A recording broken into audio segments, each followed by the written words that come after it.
I think for both social workers and foster parent, there is some reluctancy and some fear to really engage in those relationships. And I think those fears are part of who we are.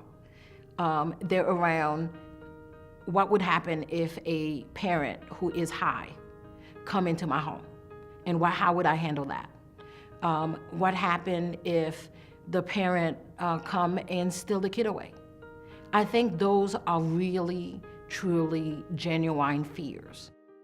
From the foster parent perspective, I think the biggest misconception is that I need to be afraid of these birth parents, that they have somehow harmed these children, and so they may harm me, or they may continue to harm the children some kind of way. I would have loved to know the area that my child would be staying in, whether the resource parent was married, whether the resource parent had religious beliefs. For me, I was really afraid of my child being with a stranger. I had heard a lot of bad things about resource parents. They were molesters, kidnappers, you name it, just everything bad that you could have thought of, I thought it. So eventually I was able to overcome those fears and focus on what I needed to focus on. If I were to imagine myself as a birth parent having to go through this, and the possibility that the child I brought into this world, and I assume I did my best to love and care for, were to be removed from me, I couldn't imagine the difficulty and the challenge and the pain and just the confusion that the birth parent would go through. And I was devastated. I really didn't know who to turn to or what to do.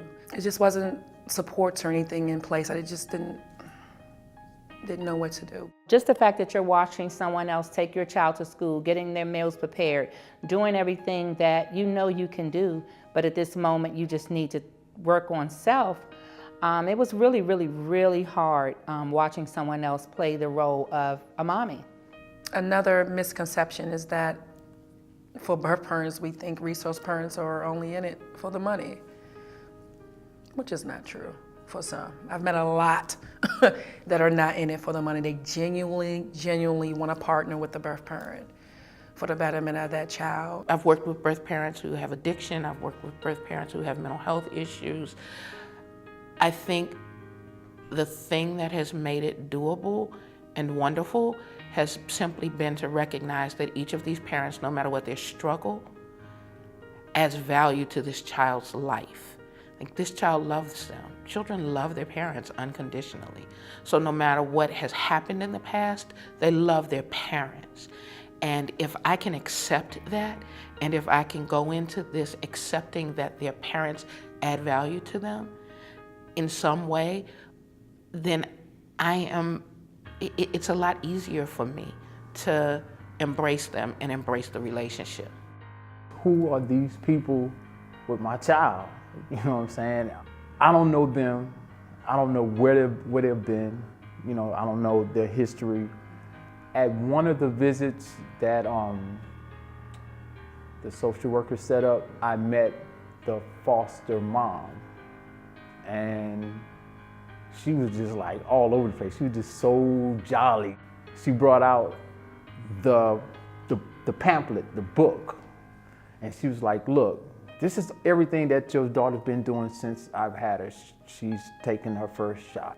And she was like crying. She was literally crying about the way that my daughter was crying, you know, as they stuck her with the needle.